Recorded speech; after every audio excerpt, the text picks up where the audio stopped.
Code of conduct. Heavy is the head that wears the crown. I put in extra work that just can't be found. I took the sword out the stone, wasn't a thing. Look me in my eyes cause I'm a king. Look me in my eyes cause I'm a king. God made me punch in accurate numbers. My castle won't crumble. What I tackle will fumble. I've been a leader when they ain't see it, but now my feet is up. According to me, royalty didn't end with King Tut.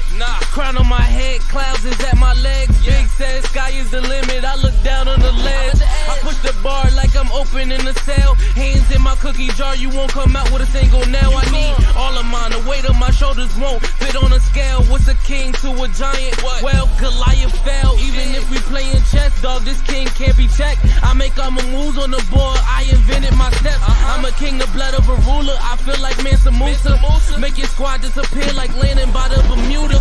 Triangle, look at it from my angle. I'm a king, the closest thing to being one of God's angels. I'm a king. Heavy is the head that wears the crown. I put in extra work that just can't be found. I took the sword out the stone, wasn't a thing. Look me in my eyes cause I'm a king. Look me in my eyes cause I'm a king. Good morning, good afternoon, good evening, and good night. This is the Code of Conduct Routine Podcast. I am your host, Jason King, and it is like a family reunion up in here tonight because I got my sister kicking it with me, and I always enjoy it when I get to spend time with the one, the only, the first of all, the incomparable, the amazing, the most dope, Miss T. Estell. What is going on, T? What is up, brother? How you doing? It's good to see you. Always, always. How are you? I'm loving the upgrades. I see the mic upgrade. I see you just out here. I see it. I love it. I'm trying to do a little something. I'm trying to keep up with you. You know how we do. Well, you doing it. You on par. I'm enjoying everything that I'm seeing. So, what's new though? It's been a minute. Like I feel like it's actually probably been just about the year. It's been almost a year. Yes, it has. A lot has been happening. I'm still on the Build in Buffalo Network. I have 2 shows now. I am also with Robin. We got Tea Time with Robin. Yes, and that's pretty dope. You know what? I wanted to get away from a lot of because we're still Bills content, don't get me wrong, but we're not like driven like most Bills content is driven.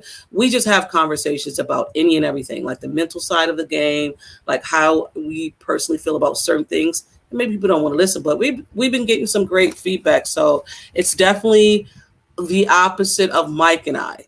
Like Mike and I have conversations and we might be goofy about it, but me and Robin, we dig in. So it's pretty dope. I like it. Yeah. Okay, so first of all, that's dope as hell. First of all. Secondly, can I just say how amazing Robin is? Like, my God. I just want to throw that out there. Like Robin is probably, if you haven't had the opportunity, so for those listening by podcast form, and if you're watching live, if you haven't had the opportunity to interact with Robin on any level, whether it be on Twitter, whether you get a chance to meet her, whether you listen to her, whatever, if you read her articles or whatever, she is probably one of the most kind. Yes. She's just amazing. So I love the fact that the two of you are doing the show together. It sucks for me, but it's good because in one sense, I know that I was on the right road with it, but then it sucks because somebody like beat me to it. I wanted to do like a cross network type deal where like you, Sarah, Robin, and maybe find a fourth, but I specifically wanted to be like a cross network deal to where it showed the unity, but then also like it also still provided different backgrounds for a weekly or bi-weekly show. So still might be something we can kind of put together, but I feel like you, Robin, Sarah, and there's a few other young women who are out there that's doing it that I feel like a cross network type deal like that with like the women of our sports for Buffalo would absolutely crush. And the only reason why, because, I came to you about the pod that I wanted to do with the women and talking about, Bills Mafia and what's going on with Bills Mafia with the women of Bills Mafia, some of the women of Bills Mafia. And then from that, because we have done 2 and we're going to do another one hopefully before training camp. to see where we're at, just to check in as women, just check in. But from those 2 episodes, I reached out to Rob. I really wanted to do everyone, but it's hard to get 4 people together. So I was like, you know what? So I just reached out to Rob and I said, and I knew Sarah was going to be doing her own pod. So I reached out to Rob and I said, hey, do you want to do a pod? And she was like, I thought, oh my God, I was thinking about the same thing. And I was like, all right, cool. So it's a live show, but it's we just go. We just go with it. It's not pressure at all. And we just have conversations. I think I'm gonna apply some pressure though. I mean, but this is a conversation for afterwards. But I really do think, honest to God, even if it's just like once a month, like during the season, we figure out some type of cross network deal to where Sarah in the comments mentioned Nautica. So like Nautica, yes, Robin and Sarah, the 4 of you together. Even like I said, even if it's just once a month where you just drop a pod or do a live show or do a spaces or something, but something that each of the networks can get behind and say, no, we all support this. And this isn't a Buffalo Rumblings thing. This isn't a Built in Buffalo thing.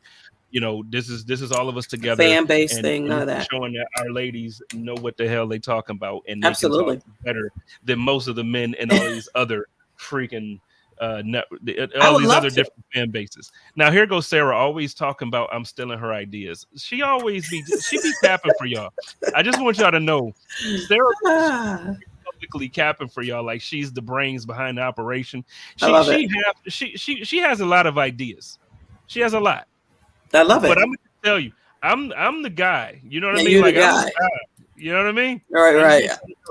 But enough for me trying to take some shine from Sarah. Let's get into the reason why I wanted you on the show. So every year I try to kind of highlight some of the people I love and love to listen to and love to be around. And you are one of those people. And thank you. I really wanted to get you on even more so than times in the past, because I wanted to talk about just everything that you're doing. Like you just mentioned this new show that you have with Robin, obviously the show that you and Mike have, but I feel like from the time that you got started, first of all, let's rewind. Let's talk about that, because you didn't even want to do this. That was weird.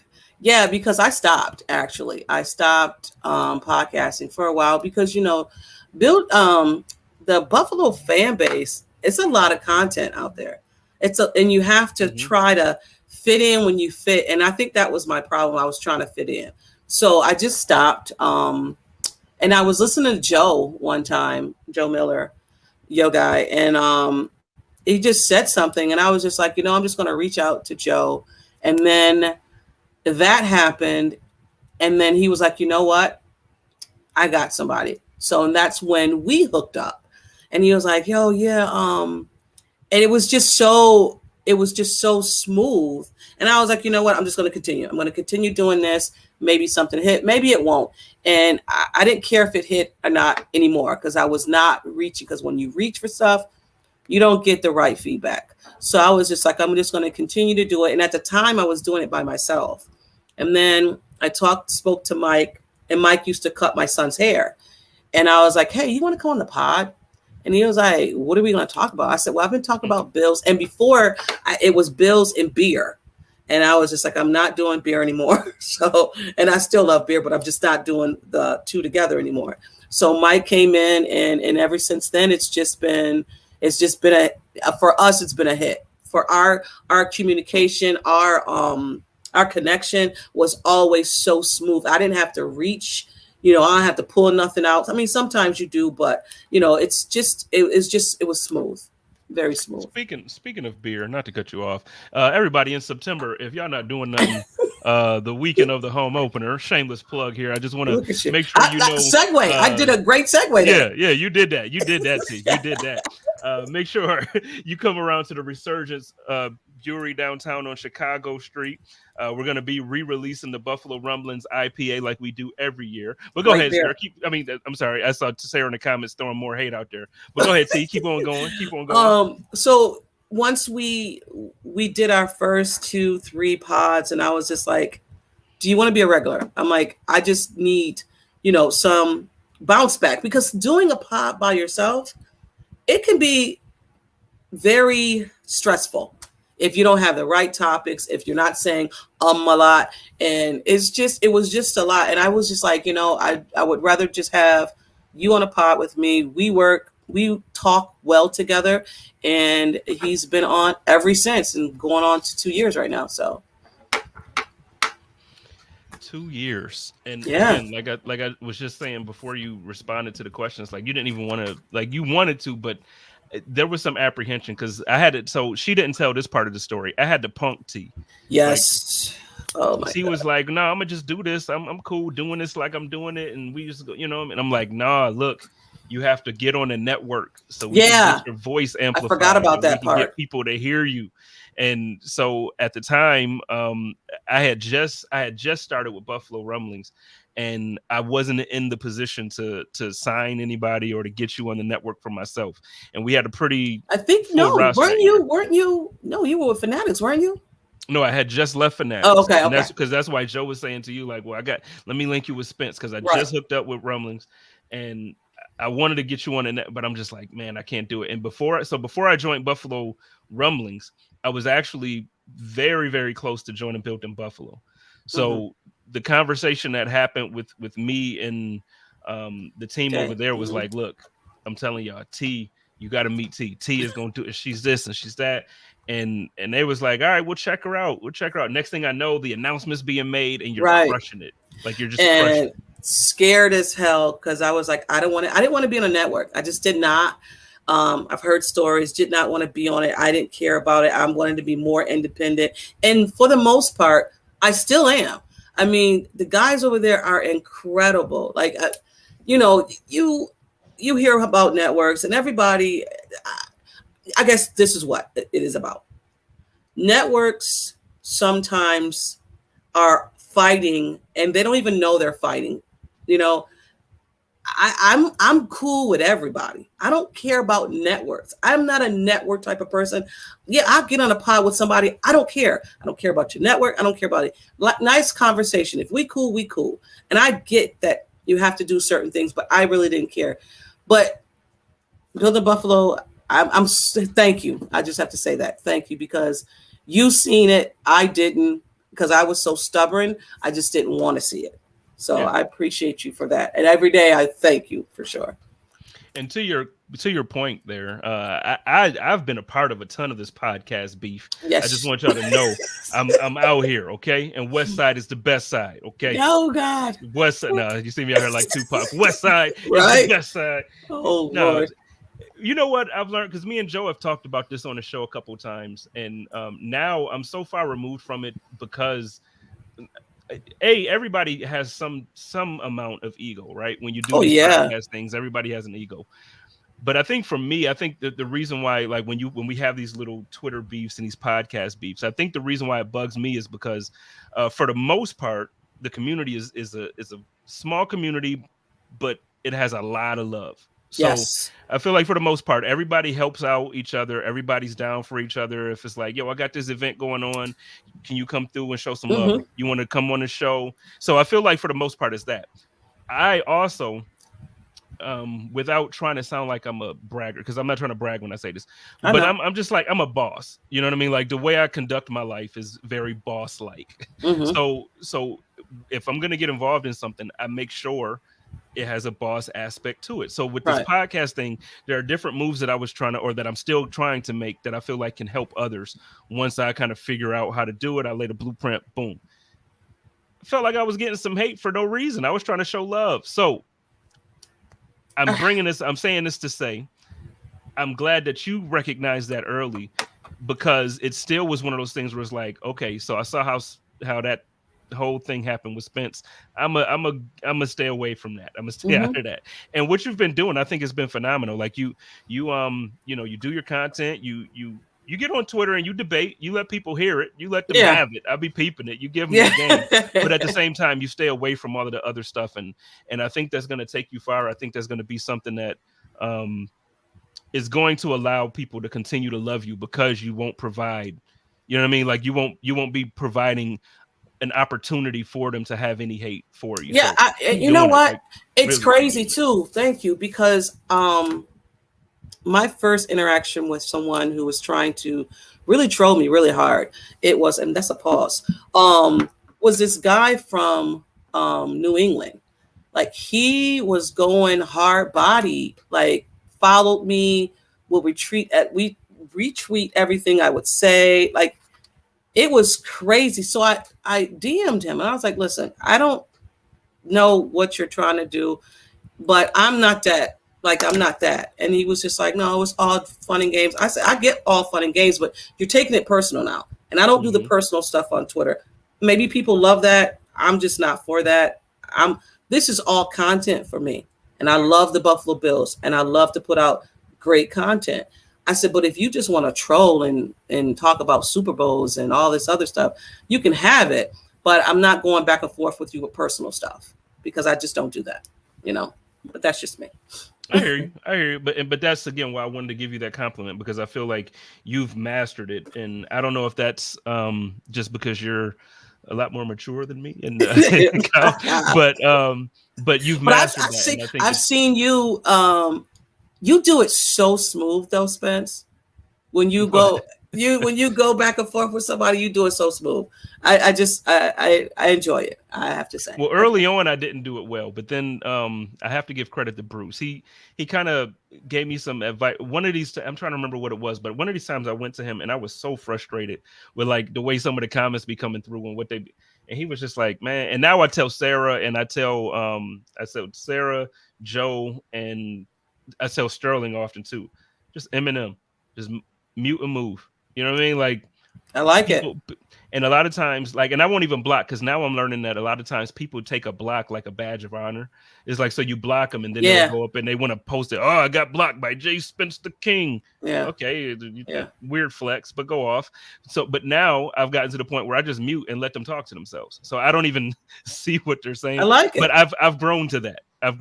So, but cool. Needless to say, keep doing what you're doing, because everything that you're doing is a beautiful. Like, seriously, it's dope to watch. And once you said that you had time to come on and do this, I was just thinking about how the whole thing, even from the conversations that we had at Resurgence, that original beer release. Yes. You know, we've really had some conversations to where, like, when you look back, it's like, oh yeah, when we had these conversations and this stuff has actually happened.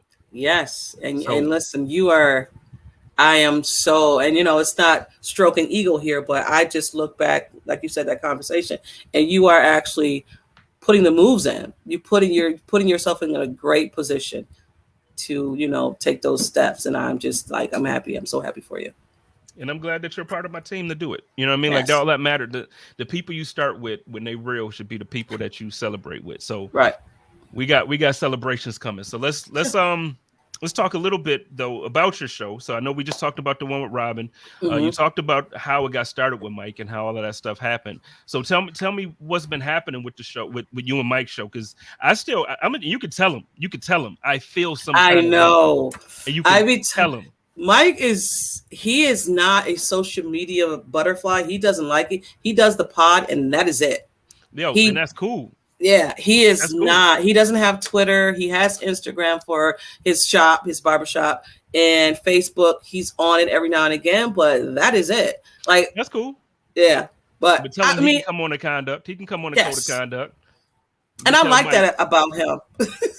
He's not in that bickering stuff. Yeah, I like it too. But you tell Mike, if I got to come and get a lineup, just so he hears me, I'm gonna come get a lineup next time I'm in Buffalo. He on Eggert, right? No. Actually, Mike is now in Charlotte. He's with your boy. What's the dude? Oh my God. Oh, what is his name? Rod. Right? Rob Crippen? Yes, he's with him now. He's out there. You know what? I don't like it. I don't like it. See, I was gonna go bully him up at the barbershop, and I can't even go up on Eggert to see him. Okay, all right. But he'll be up here. Does him do he and Rob ever link to do some content? That'd be cool. He has done some with him, but Mike is Mike. Yeah, Mike is Mike. I get it. He a lone wolf. I like that about him. Yeah. He's like, I guess so. It's like, Mike, come on. I have to drag him to do certain things. Like, but I love it though. So it keeps us at our level, which is great. You know what I'm saying? Well, keeps him at a level where I have to strive and like, come on, Mike. But he He's dope. I love Mike. Yeah, I love him. All So right. Well, yeah, you tell I him that. definitely will. They said, like, look, man, keep to yourself like you're doing, but you gotta he got to get on the code of conduct. Like I mean, I'm just saying. I've had Mina Kimes on here now. I've Yes, had you Mike done had Robb. I've some had Jordan Poyer. I've had I've heavy had some people, hitters. and Mike keep giving me the stiff arm. I'm feeling some way. Heavy hitters right there you've had on there. That's what's up. So, but no, y'all keep doing it, man. He's grown quite a bit over the last couple Yes. of years. Like just his presentation, the way he talks, the way his thoughts are more Mm-hmm. complete. So no, he's doing a good job too. So y'all keep it up. And Thank you. Building Buffalo's growing. Y'all killing. Yes, we are excited. We are having some big names over there as well. The guys are about to doing a pod right now. I think it's Dan Feets, I think that's his name. I'm not sure. Okay. Don't quote me. Yeah. But yeah, Peter is on with the Shout podcast. I think he's doing something with them, interning with them or something like that. So yeah, Dave's about to come back on. So we got some stuff going on there. So I'm really excited. Well, I'm looking forward to it. Tell everybody over there that the fam over here at Buffalo Rumblings got love, and we say, hey, what's up? And let's talk a little bit of Bill stuff before we got. Yep. I feel like we got what 40 minutes typically. Okay. I try to go a full hour. Let's finally talk some Bill stuff. I'm trying to finally put to bed this conversation. So let's put this conversation to bed. Put it to bed. It's finito. It's no more after this, at least for me. You will not hear me speak about this topic again after today. Good. Where are you at with this whole Stefon Diggs? Like, is it over? This Stefon Diggs and Josh Allen beef, or Stefon Diggs is mad at the wide receiver coach Chad Hall is out? Or, I don't know. Like, whatever the drama is, are we done with it? I am so done. So anytime Steph tweets, I do something as a meme, like, oh my God, he's tweeting. Oh, look at this. He's tweeting. I just do that because I just think it's hilarious. I think that I've heard that this is the bickering Bills part 2. I heard a lot. I've heard a lot. I heard that he's mad with Josh because now Josh has a different girl. It's just a lot. Right. So then I pose you this question. Do you think we feel that we need to hear from Steph? Do he needs to say anything to us? I mean, in my opinion, no. Great, because I'm with you. I don't feel, and I get people, season ticket holders, you feel that he owes you something, I guess. I don't know. To me, I'm sorry, it's a job. I look at this as a job for these guys. And I don't think they owe us to say anything. And I get, because most people are going to say this. Well, if he doesn't say anything, it's just going to continue on. It probably will. But if he does say something, it's still going to continue on. It's going to continue regardless. I feel.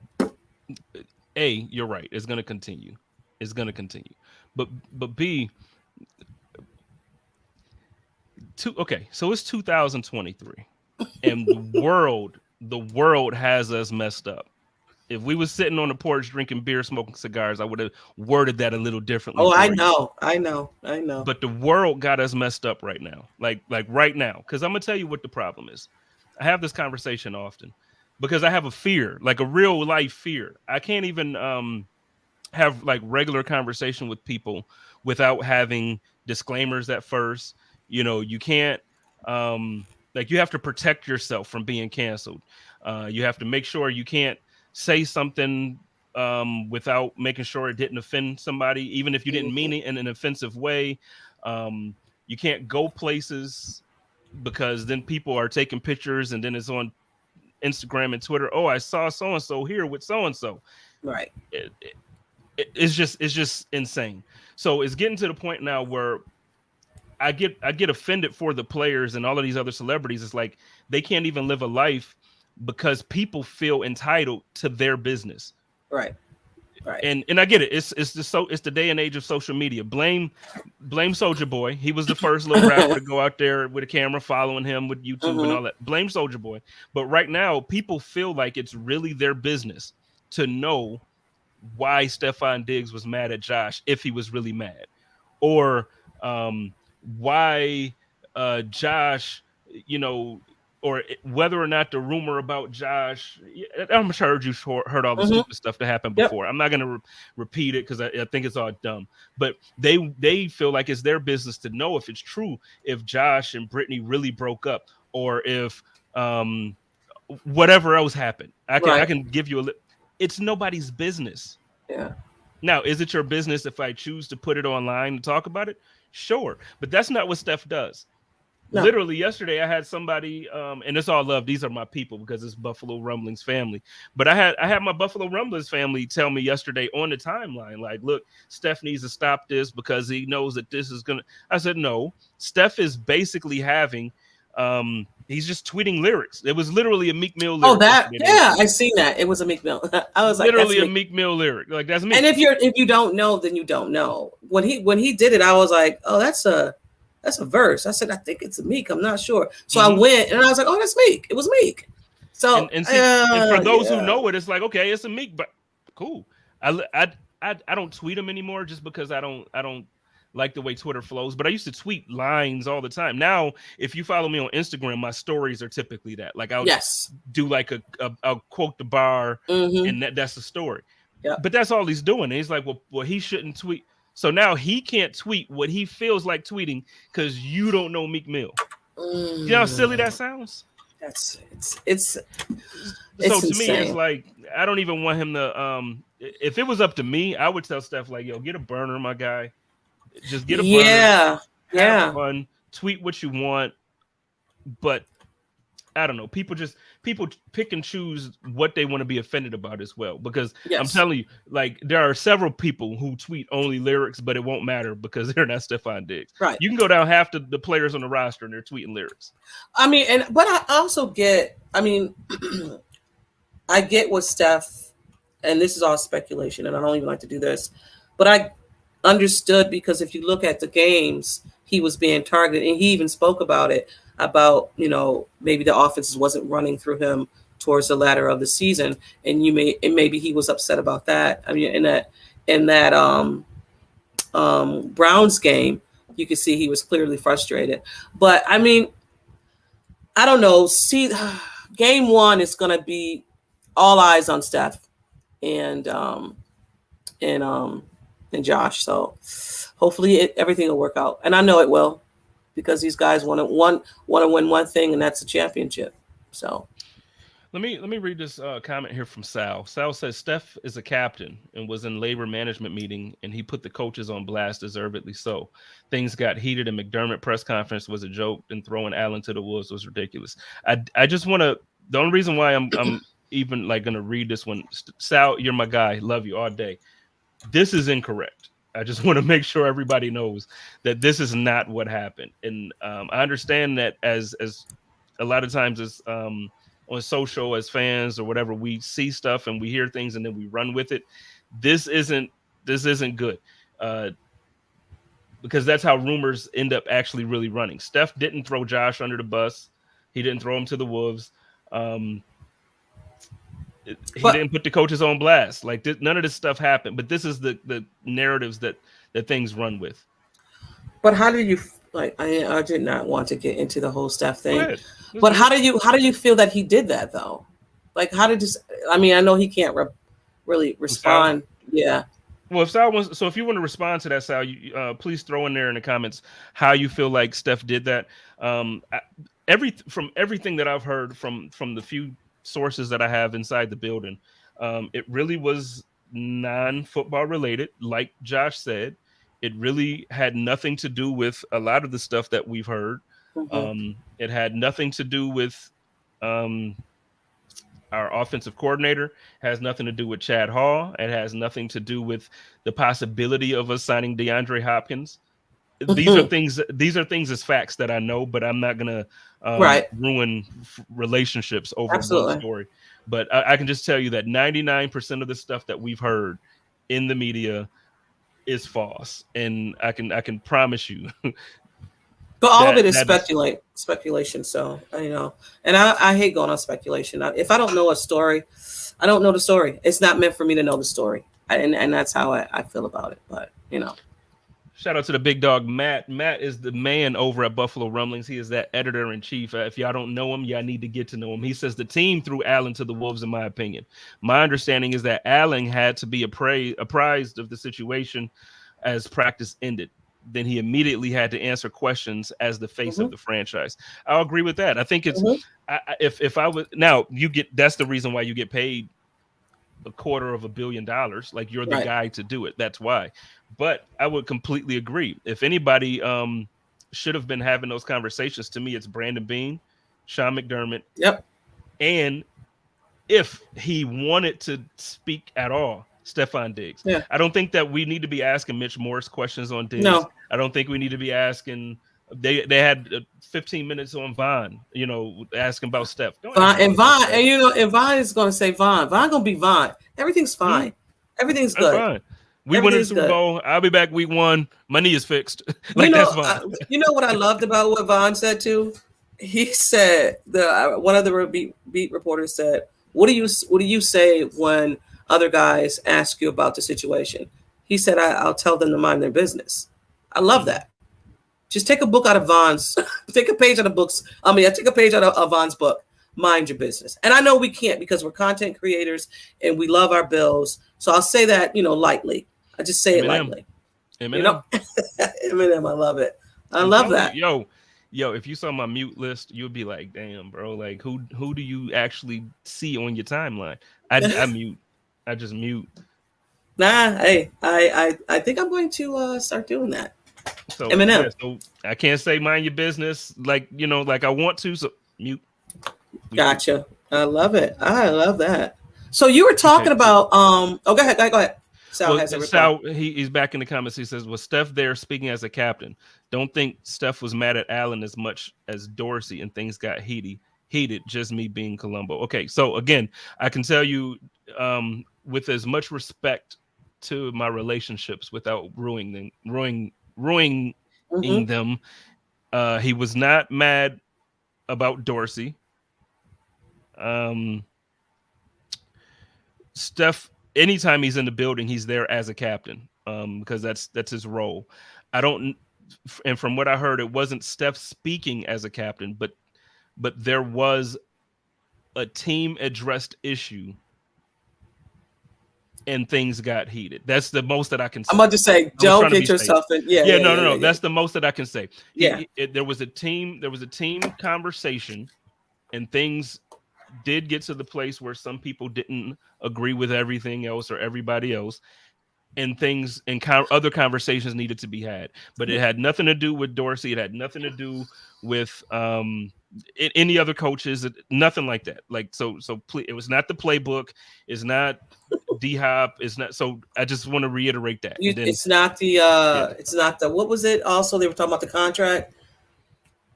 There's something about the contract, all of that. He don't want to go to Dallas to play with his brother. He don't want to go to New York to play with the Giants. He doesn't want to go to Jacksonville to go back with Chad. None of that. So just know that these guys are guys. Like T said earlier, like these guys, they go to work every day, and it just so happens that for them, work is on the national. You know what I mean? Like everything that they do. Josh Allen goes on a date. And next thing you know, it's on every tabloid in America. Yeah. I mean, that's the life, though. You want to be this football player and a good football player. You're gonna get the spotlight on you, and it's Josh and Dick's turn, and we're here for the ride as Buffalo Bills fans. I'm not mad about it. And speaking of that, though, you said you were. Can I segue? You said you were watching some games. Talk to me about what year you're on right now. Well, right now, so last night I started on 2015 Bills. And look, I'm gonna tell you, as much as I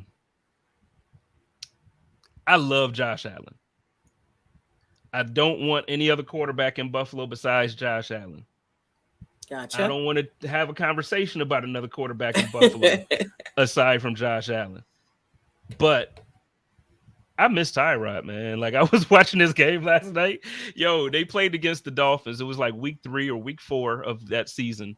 Shady is phenomenal, or was phenomenal at that point. We had Carlos Williams at running back. We had obviously Rex was the coach. We had Percy Harvin, who was a beast. Like he was destroying, absolutely destroying. Quarterback. And at the end of the first quarter there, Tyrod had 100 and it was like 117 passing yards, 2 touchdowns. He was 7 for 9 passing. 7 for 9 passing. Wow. 7 for 9 passing? Oh my God. Oh my God. For 100 plus 30 yards, 2 touchdowns. Wow. Though, you know what though? Oh man, I don't miss those days, but Tyrod sprinkled in to the struggle that we had at the time, that we didn't have Josh and we didn't have McDermott. Those were some stressful games. Even though this season, I think this season and last season was very stressful, but Tyrod times, because sometimes Tyrod was like this great quarterback, and other games you're like, throw the ball, Tyrod. The struggle with Tyrod was real, because it seemed like he never wanted to throw the ball down the field. Either he'll take off and run, or he'll hand it off. And I'm just like, dude, just throw the ball. Trust your arm. He wanted to be safe all the time. He didn't want to turn the ball over. And I'm just like, man, Tyrod just would let that ball go and sling that ball down the field. I think he would have been a great quarterback, even though he was all right. He was all right. I would love him back as a backup at this point. Where is he? Is he with the Giants? Last I heard, he was with the Giants. I don't know if he still is. Oh, okay. Yeah. Let's see. I'll look it up real quick now. It says that he's still with the Giants as of right now. Cool. I wouldn't be mad at that. I wouldn't be mad at Tyrod coming back to the Buffalo Bills as a backup. Yeah, I would love that as a backup situation. Mm-hmm. Yeah. I mean, no shade on Matt Barkley, but let him go and put Tyrod in there. He might be more expensive, but it's not even going to be Matt Barkley, because Matt Barkley is going to be Allen. We got Kyle Allen as backup. Oh, that's right. Yeah, but you could dress 3 quarterbacks this year, right? Yeah, but I think the way it's worded, I have to understand the rule a little bit differently. But they actually have to be part of your 53. Like it's not like you're 53 and an additional backup quarterback. Mm-hmm. So you actually have to roster 3 quarterbacks, and you have to. But I do think the rule is funny now. Like it's one of those things where it's like they're not technically active on game day, but they are part of the. I don't know. I'll look it up because I don't want to explain it and then sound completely dumb. Yeah. No, I get you. People come at me. I definitely get it. I understand. Matt says they will count as part of the active. Yeah, I know that. Okay. But in the comments, I feel like where's my man Rich Rush? He always hooks me up with these things. Let me know how this goes, man, because I feel like they have to be part of the 53. But then I feel like it was also something about game day. They don't have to be active on game day. They don't have to be part of the 46. But if something happened to both quarterbacks, then they would be able to dress and play. Okay. I got it. I don't know. We'll figure it out. But yeah, a lot of rules changed this year. So, well, let me ask you this though, because you asked about, because I was telling you about those games. So, for the drought Bills, what was one of your favorite drought teams? Oh wow. I didn't. You know what, Spence? I really didn't. I was one of the fans who was just happy that we were winning some games. I didn't have a favorite like I have now. I would have to say Tyrod was definitely Tyrod, because Tyrod was my favorite, even though I loved the Matt Barkley when he came in and won the game against the Jets. That was one of my favorite games. But yeah, I would have to say Tyrod. And so crazy, the one that's sticking out right now, because I want to say I just was talking about it to someone, the 5 interceptions by Nate Peterman when Tyrod got benched. So I mean, it's one of those where you love certain games and then you remember certain games as well. So it was definitely a frustrating time to be a Bills fan when you had you've seen great things happening, and then the next game you've seen that happen. So it was just always one of those. We was definitely a bipolar fan base at that time. So My man Jay says his favorite was the '09 Bills. They were stacked and was still garbage. That's a fact. And that's had crazy, rosters. right? Yeah, we had some rosters that was stacked. Yeah. Like to me, that 2015 Bills team was stacked. And what do you think that was? It was coaching? Oh, it was for that team. It was absolutely coaching. Yeah. Like Rex Ryan was the worst coach that the Buffalo, in my opinion. Yeah. Because like if you listen to this team, so like, okay, now I get it. Everybody, now hindsight, you look back and you're like Sammy Watkins, but think about early Sammy. This is early Sammy, and Sammy was cooking that year. Sammy had 1,000 yards for 9 touchdowns. Oh my God! So we had Sammy Watkins, Robert Woods, Charles Clay. The game that I was watching last night against the Dolphins, Charles Clay had 2 touchdowns that game. Like he just wow. Our line was Cordy Glenn. I know we traded him, but he was legit when we had him. Richie Incognito, boss. Eric Wood, boss. John Miller was a rookie that year, but he played pretty well. And Santrell Henderson. I'd take that. Oh my God. Then on defense, we had Stefan. That's when we had Gilmore. Right. Jerry Hughes, Marcel Darius, Manny Lawson, Mario Williams. You can't tell me, like, no, I'm just telling you. But also like, the opposite side of that, we had Darty, right? Darby. Yep, we had Ronald Darby. Oh, yeah. Nigel Bradham, Preston Brown. So that's what I'm saying. We had, like, and I can go through a few rosters from different years where it's like, yo, we had a team. You know, we had teams for a couple years that we just couldn't do anything. Yeah, that 2009 was stacked. I'm looking at, we finished 6-10, fourth, and then we were, wow. We had Marshawn Lynch. We had Fred Jackson, Fitzpatrick, Woods, Poyer. Oh my God, Richie Incognito. Yeah, we had. Wow.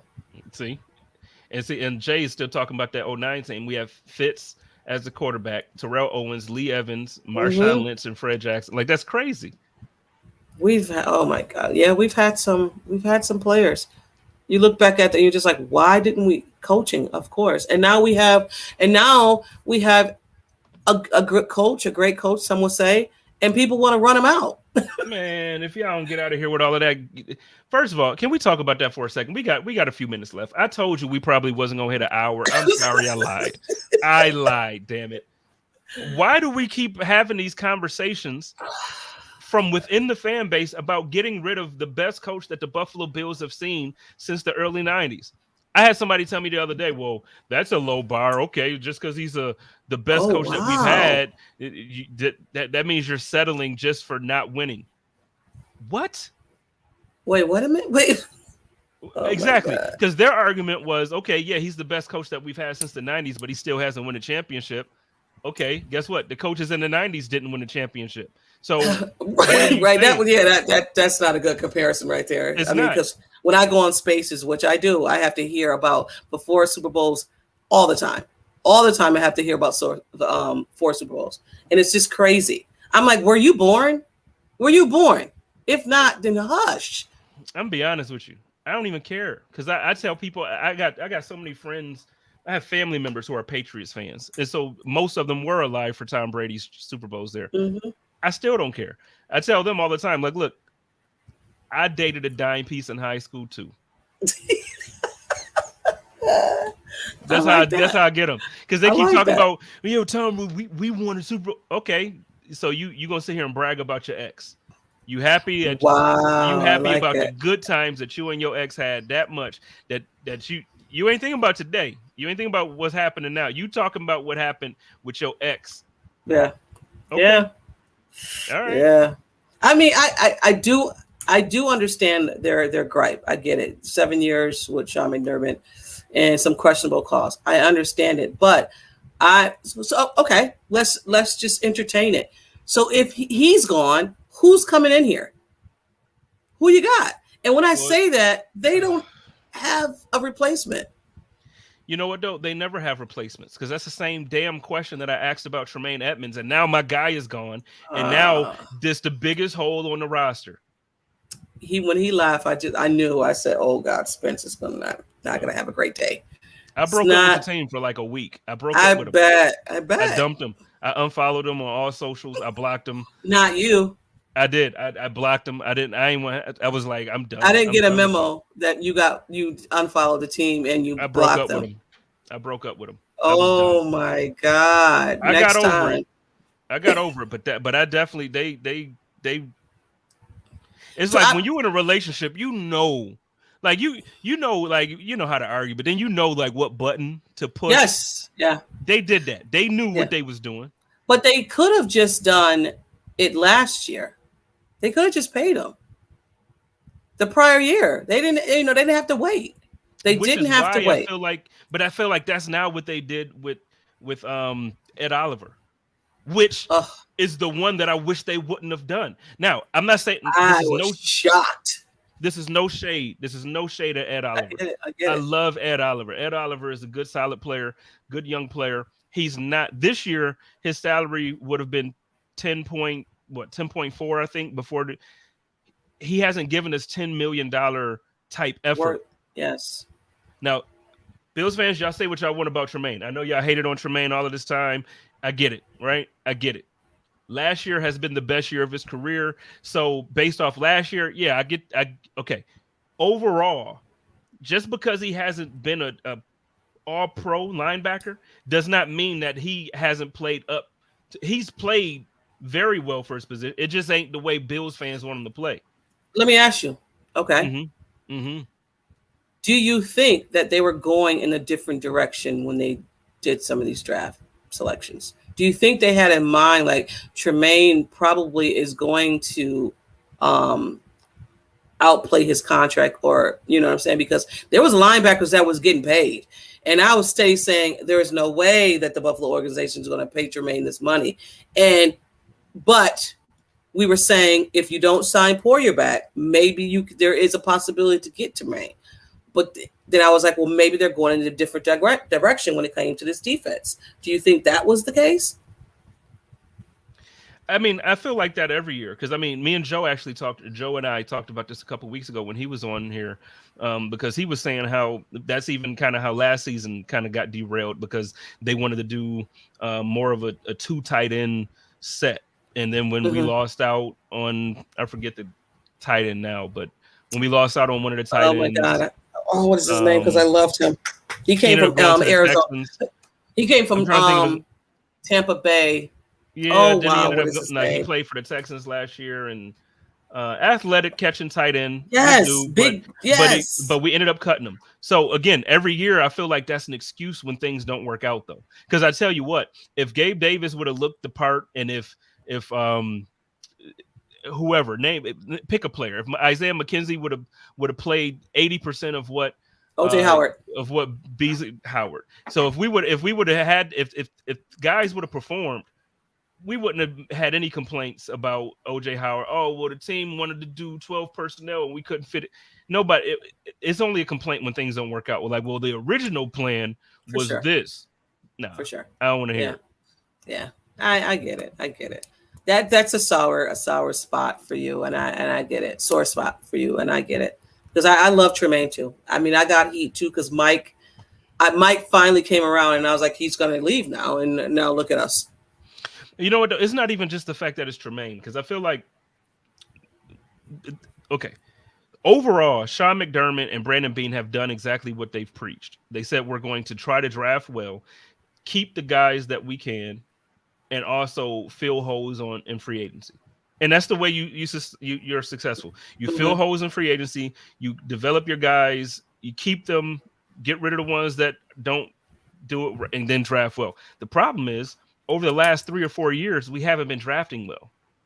We can say that we drafted well, but we haven't. And I've done this, and we can do this off the air because I don't want to be redundant with the content and go over this again. But I'm telling you, if you go back and look at the last few draft classes, I can go back and pull up a draft class right now to you, and you'll be like, oh dang, I'd be like, so how many hits on this draft class? Yeah. And you'll look at it like, oh damn, like Yeah. because they really didn't hit. Yeah, me and Robin actually went over, I can't remember what draft class we went. I want to say the last maybe 5 years, maybe. And we both were shocked at the non-hits that the Buffalo Bills has had. And I'm just like, that's insane. Okay. It's insane. I'm gonna do one for you. Let's do one for you. Let's Okay. do 2021. All right. Okay. So first pick in the class, we all know Groot, right? We all love Groot. Mm-hmm. I feel like that was a great pick. He was originally slotted to go top 10. We got him at 30. Great. Right? Boogie Basham, is that a hit or miss for you? For me right now, it's a miss. Okay. Sorry. No, that's fine. Round 3, Spencer Brown, hit or miss? Oh my God. I have to say right now it's a miss because it's a miss. It's a miss. Okay. I'm hoping It's potential there. that his back injury is better, Yes. and he'll actually be better. But okay, I'm with you. So for this draft class, that's 2 out of 3. And really, if we're being honest, it ain't like Groot has lived up to a number 1 draft. Right. But let for shits and giggles, let's say 2 for 3. Okay. So we missed on 2. We're gonna give them Groot. Okay. So then we didn't have a 4th round pick that year. We picked up Tommy Doyle in the 5th round. How you feel about Tommy Doyle? No, that's a miss. Okay. Marquez Stevenson, round 6. He's not even with us. Is he even on the team? Oh, no. Damn. Another how many is that? Okay. DeMar Hamlin. Oh, I hate to speak ill about DeMar. Let me ask you this. Because when you just said it, I hate to speak ill about DeMar. I understand. But let me ask you this: before that happened with DeMar, before the injury, was anybody saying, "Yo, Brandon Beane drafted the next All-Pro safety in the 6th round in the 2021 draft"? No, he's a miss. But let me just say this about DeMar: I always pick a player that I'm going to watch that goes underneath the radar, and DeMar was a person that I was like, he's going to hit if he just get the opportunity. But he's a miss. He's a miss. Well, no. Well, let's be nice. Let's give him that. Okay. Okay. So we got Groot. Then we missed on Boogie, and we missed on Spencer Brown. We missed on Doyle. Mm-hmm. And we missed on Stevenson. So that's 5 misses to 1. And then we picked up Hamlin. So now we got 2 that you're saying are hits to 5 misses. Oh God. Now next Rashad Wild Goose. He's not even on the team anymore. He's a miss. So that's 6. Jack Anderson. He's on a team, right? But I want to say he's a miss. So that's 7 out of that's 7 that we missed on in one class, and then 2 where we can say 1 is kind of a hit. Sarah in the comments says it's too early on Brown. Okay, so let's say it's too early on all of them. Yeah, I mean, we could definitely say it's too early on all of them because they give them 3 years, right? 3 to 4 years, something like that, or maybe even 5. I'm not sure. But I when I say what Brown is coming off, and I don't like to judge their rookie season because they're rookies. They haven't had a full season because you're rolling on into the first season of your rookie season, not having a training camp. Technically, you're just going through the motions, and that's why you get that rookie. What is that? What is it called? The rookie wall, because of everything that happened. But I could say for Spencer Brown, we can give him some more time. Definitely. My man Jay says DeMar was a hit because he stepped up in Hyde's absence, but he just wasn't him and couldn't fill the shoes, but he was rocking with them and was more than decent. I'll argue with that. I'll give you a chance to respond to that, but this is my response to that. I'll disagree because if DeMar was a hit because he stepped up during Hyde's absence, then why do we have games when Cam Lewis was the starting safety against the Vikings as opposed to DeMar Hamlin? Why do we have earlier games in the season where DeMar wasn't the clear-cut starter at safety when Hyde went out? If that was the case, they wouldn't have been trying to shuffle around other guys. They wouldn't have brought in anybody from the trade market or free agency, and they did. They brought in somebody from. We brought our old guy back from the trade. We got him back from Atlanta. I can't think of his name. DeMarlo, right? Dean Marlowe. Yep, Dean Marlowe. So we got Dean Marlowe back because. So again, I'm with you, but this is why I'm asking, because it's like, if we're and then somebody else in the comments said, well, if you're talking about 5th, 6th, and 7th round picks, you have to adjust what you're talking about as a hit. Okay, let's adjust it. Let's. I'm not thinking that in the 6th, 7th round you're going to draft the next Hall of Famer. But what I'm saying is you have got. We just went through this class, and in the 5th, 6th, and 7th round, there's only one guy that's still on the roster, and that's Anderson. Right? I thought Anderson was gone. I could be wrong. Jack Anderson. I might be wrong. I thought Jack Anderson was still on the team.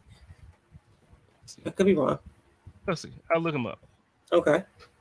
Yeah, but I mean, but the point is, I think we all can say that they've been a little shaky when it comes to draft, because this is why when they came into this draft class, everybody was saying that the Buffalo Bills need to hit on this draft class. He plays for the Giants.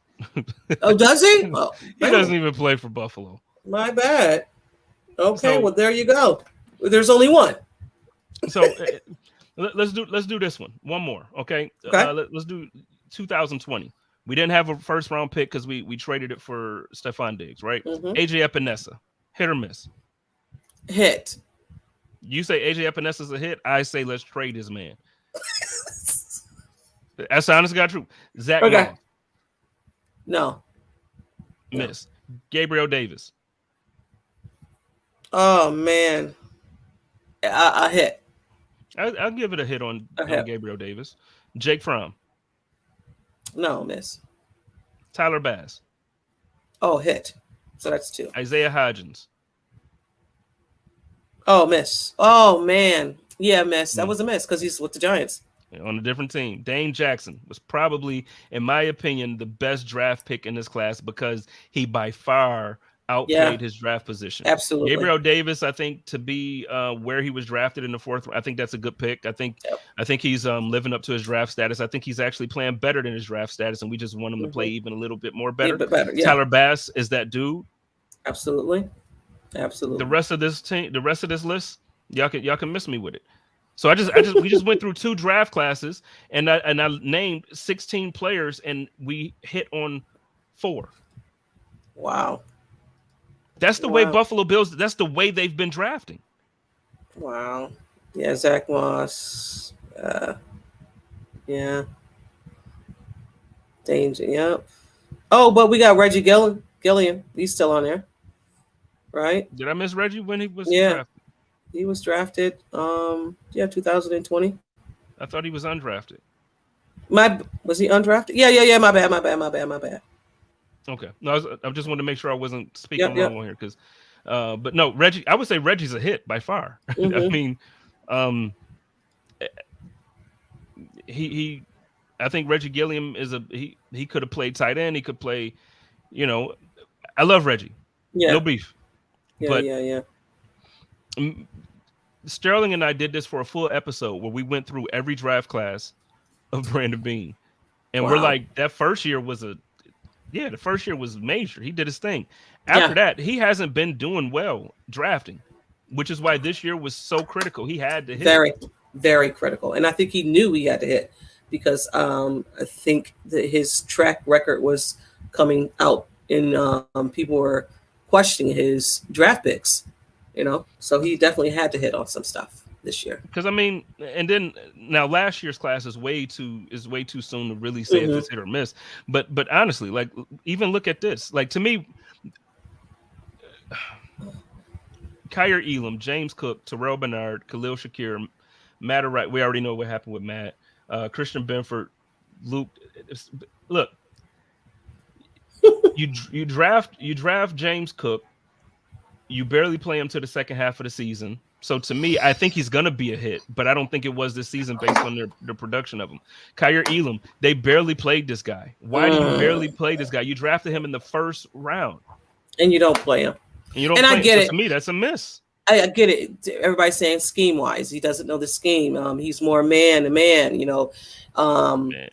Christian Benford knew more zone than played more zone than Kyrie Elam, but also too, you got him in the first round though. Like, you know what I mean? He's a first round. Come on, you got to play this guy. He's a first round pick. You picked him at 23. My man Chris Jenke wants to know, how do you define doing well in drafting? If you're expecting every draft pick to be a hit, you're going to be disappointed. I think when I say the word hit, I think you're probably those in the comments. I think you're taking me saying hit to mean Pro Bowl player or All Pro caliber or just like a stud. I don't. When I'm having this conversation, you can actually you can rest assured that I'm saying, okay, first round talent is graded completely differently than seventh round talent. So that's what I'm saying. I just went through a list, and when I say hit or miss, I just went through a list of these guys. If they're still on the team or not, because half the people were not even on the team anymore. They're not. Isaiah Hodgins, as well as you think he's going to play, he's a miss for the Buffalo Bills. We wasted draft capital on a guy who's catching touchdowns for another team. Yep. Zach Moss was a miss for the Buffalo Bills. He's in Indianapolis. He's a guy. So, I mean, again, it's like people would yell at me when I would say stuff like that about Brandon Beane, and I question them, but it's just a fact. Like, we haven't drafted well. If it wasn't for the roster that he put together initially, it would be tough. I'm telling you. And if Josh didn't turn out to be Josh, we'd still be in a very shitty place. Shitty place. Was 19 quarterbacks. He'll be 20. Going on 21. So, I mean, they hit on that. And then last comment, because now we're going over time, because now we're just going with this conversation. But what Chris Jenke is saying, if what he's saying is if you're hitting on 3 players in the draft, that's actually good draft. And I would very much agree with that. But then, like I said, when you're looking at, so the 21 class, Greg Rousseau, we can give that a hit. I'm saying the jury is still out, but Boogie Basham is a miss. I think Spencer Brown, the jury is still out. I think Tommy Doyle's a miss. I think Marquez Stevenson's a miss. He's not even on the team. I said DeMar Hamlin personally to me was a miss. I get the emotional connection to the conversation at this point. So let's just say for that point, we can call it a win. I don't think I don't think that he's that great of a player if we're going to be honest about it. Rashard Wildgoose, not on the team. Jack Anderson, not on the team. So yeah, if we're drafting 3 players that we're hitting on, then yeah. But when you have a full draft of 8-9 players like that and you hit one, that's not good drafting. Then we have drafts that we didn't. I can say we didn't even hit on one, because really, if Groot don't pan out, that's nothing. If Groot don't pan out, I'm gonna just tell you. Yeah. That's a nothing. That you didn't hit on nothing in that draft class. Nothing. And so again, and I don't want to pile in on Bean here, and I get it. Take up for your guys. GMs rarely hit on 50% of draft picks in a single draft. Again, I'm not saying that I have that expectation, but I do expect to do the things that you said you were going to do in your plan. Do the things that you said you were going to do in your plan. This is the first year since we drafted Josh Allen that we gave him a weapon on the offensive end in the first round. Yes, frustrating. You drafted every time we became the team to go defense. We were known that Brandon Beane was known he's going to definitely get defensive guys. What about the offense? I mean, I think he made a point this year to hit on the offense. He made a point. Because he knew. He had to. Yeah. He had to. So, but look, we don't win overtime. This is a conversation I feel like we really could have. So I'll hit you up, see if you're free. I'll hit Sarah and I'll hit Robin and maybe Nautica, maybe get all 4 of you on here and see if we can have a conversation about the draft classes. And I'll assign a draft class to each one of us from the beginning of things. And so we'll go over. I'll come up with something. I'll reach out to the 4 of you and we'll make that happen soon. And that might have to be a special edition because I'm actually booked. Like I'm booked. Good. I know you are. So Chris Janke getting at me in the comments. Yeah. I'm not mad at you. Just trying to understand what your expectations are. I love you, Chris. Chris ain't no joke. Why don't you go ahead and let everybody know what you got going on and where they can find your content, and we can slide on out of here. Okay. Well, I'm with Robin on Thursdays. We drop a pod. We record on Thursday. We drop it on Fridays. It's Tea Time with Robin. Also, I do Not Your Average Podcast in the 716. We go live at 2:00 on Thursdays. That drops on Saturday. You can find me on Twitter. That's my handle right there. You can find me on Instagram. That's also my handle. I'm out here. So if you follow me, I'll follow you back. If not, we cool. It's all good. Every time somebody is on here and at the end when I ask them this, and yeah, you can find me. I always want to sing Nelly when he's like, you can find me. Oh, okay. Rolling on dubs. And every time somebody says that, like the verse just starts in my head, and I have to stop myself from rapping every time. That's funny. That is funny. I love it. So yes, and again, I'm on Building Buffalo Network. I didn't say that. My bad. Nope, and that's where I was about to go actually. So I was gonna say, ladies and gentlemen, make sure you go and check out Built in Buffalo. Go follow them on all the socials. They got a good team over there. My man, King Rich is over there. Rich, okay. And Dave, and they got some good heavy hitters over there. So go check out Estell and the whole Built in Buffalo family, and make sure you check out is it Tea Time? Tea Time with Robin. Yep. Tea Time with Robin, and also check out everything T does because she's ill like that. She's sick. Thank you. That. And y'all know how your boy Jay Spencer King over here with Buffalo Rumblings does it. Y'all love each other, take care of each other, and live in peace. And as always, stay positive. Test negative. Go Bills. Go Bills. Peace out, y'all. Conduct.